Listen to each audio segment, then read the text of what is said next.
வணக்கம் நண்பர்களே. நம்ம இன்றைக்கி டியரோட ஒரு மணிக்கான கெஸ்ஸிங் பார்க்கலாம். 22ஆம் தேதிக்கான ரிசல்ட்டு 75569 ரிசல்ட்டு. நம்ம கொடுத்த கெஸ்ஸிங்கில் ஆல் போர்டில் 9 பாஸ் ஆகிருக்கு, ஏ போர்டில் 5 பாஸ் ஆகிருக்கு, ஏபிசி போர்டு பாக்ஸில் 589 கொடுத்துருந்தோம். அதில் நமக்கு 569 வந்துருச்சு. ஸோ நமக்கு இது ஒரு நம்பர் மிஸ் ஆகிருக்கு பி போர்டில். ஸோ ஓவராலாக பார்த்தோன்னா ஏவும் சியும் பாஸ் ஆகிருக்கு. ஸோ 23ஆம் தேதிக்கான கெஸ்ஸிங்குள்ளே போயிடலாம். ஆல் போர்டில் நமக்கு கிடச்சிருக்க நம்பரு 0, அதுக்கப்புறம் 8, ஏ போர்டில் 9, அதுக்கப்புறம் 2 கிடச்சிருக்கு, பி போர்டில் 8, அதுக்கப்புறம் 2 கிடச்சிருக்கு, சி போர்டில் 8, அதுக்கப்புறம் 7 கிடச்சிருக்கு, 9 கிடச்சிருக்கு.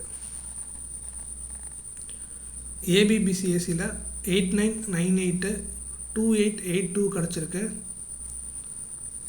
ஏபிசி போர்ட் பாக்ஸில் 089534 கிடச்சிருக்கு. ஸோ இதுதான் இன்றைக்கான கெஸ்ஸிங்கு. ஸோ முடிஞ்ச அளவுக்கு லிமிட்டாகவே ப்ளே பண்ணுங்கள். ஸோ மந்த் எண்டு கிட்ட ஸ்டார்ட் ஆகிடுச்சு. ஒரு வீக் ஒரு வாரம் தான் இருக்குது மந்த் முடியறதுக்கு. ஸோ கொஞ்சம் பார்த்து கேர்ஃபுல்லாக விளையாடுங்க.